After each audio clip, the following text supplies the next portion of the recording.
Hi అండి, welcome to make life beautiful in Telugu channel. ఇవాళ నేను మీతో నవరాత్రుల సందర్భంగా నెక్స్ట్ నైవేద్యం రెసిపీ చూపించబోతున్నానండి. అది వచ్చేసి క్యారెట్తో రవ్వ కేసరి. ముందుగా క్యారెట్ అనేది ఒక క్యారెట్ యూస్ చేస్తున్నాను. ఒక మీడియం సైజ్ క్యారెట్ని తీసుకొని శుభ్రంగా పీల్ చేసేసుకొని వాష్ చేసుకొని చిన్న చిన్న ముక్కలుగా కట్ చేసుకొని మిక్సీ జార్లో వేసుకొని మెత్తగా పేస్ట్లా చేసుకోవాలండి. నేను ఇక్కడ ఒక కప్పు సూజీ రవ్వని తీసుకుంటున్నానండి. ఒక కప్పు సూజీ రవ్వకు 1/2 కప్పు వరకు కరిగించిన నెయ్యిని తీసుకుంటున్నాను.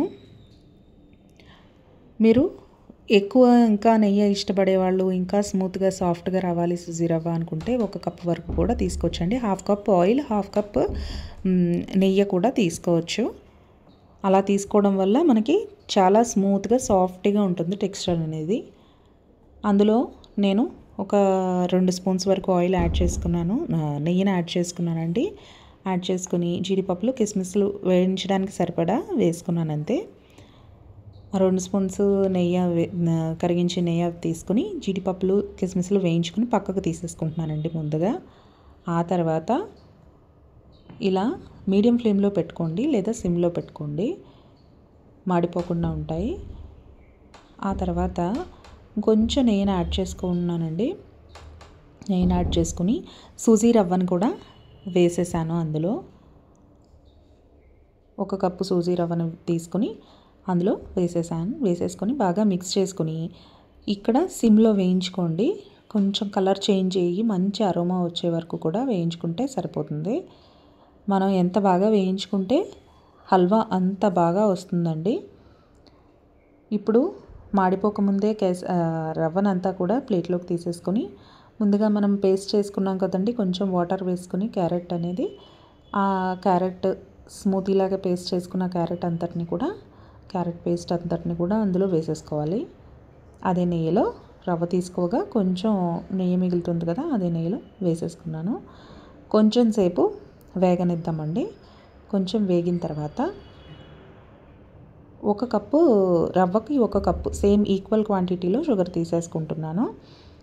తక్కువ మాదిరి షుగర్ తినే వాళ్ళకి సరిపోతుంది. ఇంకా కావాలంటే ఒక 2 స్పూన్స్ వేసుకోవచ్చు. బాగా ఎక్కువ తినే వాళ్ళకైతే ఇదైతే సరిపోతుందండి. 1 కప్పు సూజీ రవ్వకి 3.5 కప్పుల వరకు వాటర్ అనేది, ఏ కప్పుతో అయితే నేను రవ్వ తీసుకున్నానో, ఏ కప్పుతో అయితే పంచదార తీసుకున్నానో అదే కప్పుతో వాటర్ కూడా తీసుకున్నానండి. 3.5 కప్స్ వాటర్ అనేది తీసుకుని అందులో వేసేసుకున్నాను. ఇప్పుడు ఫ్లేమ్ని కొంచెం పెంచుకుంటే మనకి తొందరగా మరుగుతుంది. రోల్ బాయిల్ అయ్యే వరకు చేసుకోవాలి. ఇలాచీ దంచుకొని ఫ్రెష్గా ఉన్నది ఒక 2 ఇలాచీలు వేసేసుకున్నానండి.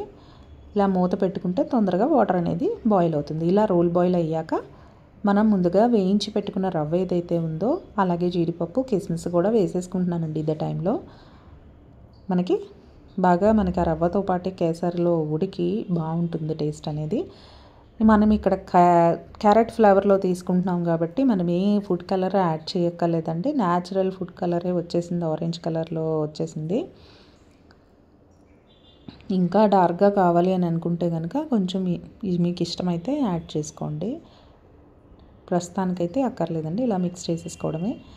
ఇలా మీడియం ఫ్లేమ్లో పెట్టేశారంటే బాండీ నుంచి ఎప్పుడైతే సెపరేట్ అయిపోతుందో అప్పుడు వరకు కూడా ఇది కుక్ చేసుకోవాల్సి ఉంటుందండి. చూసారు కదా, ఇలా చిన్న చిన్నగా చిక్కపడడం స్టార్ట్ అయింది. ఇలా బాండీ నుంచి సెపరేట్ అయిపోతున్నప్పుడు స్టవ్ ఆఫ్ చేసుకొని బౌల్లో పెట్టుకుని కొంచెం చల్లారిన తర్వాత అమ్మవారికి నివేదించడమేనండి. అంతా అయిపోయింది. క్యారెట్ రవ్వ కేసరి ఎంతో సింపుల్గా. పైనుంచి మిగిలిన నెయ్యిని కూడా యాడ్ చేసేసుకోవాలండి. స్టవ్ ఆఫ్ చేసుకుని మనం తీసుకునే ముందర లాస్ట్లో ఇంకా సెపరేట్ అయిపోతుందని అన్నప్పుడు మిగతా నెయ్యిని కూడా ఏదైతే మనం పక్కన పెట్టామో ఇవన్నీ వేయించగా అది కూడా ఫైనల్గా వేసేసుకొని కొంచెం చల్లారిన తర్వాత అమ్మవారికి నివేదించేస్తే క్యారెట్ రవ్వ కేసరి రెడీ అయిపోయినట్టు. అంతేనండి. ఎంతో సింపుల్గా టేస్టీగా చేసుకుని క్యారెట్ రవ్వ కేసరి రెడీ అయిపోయింది.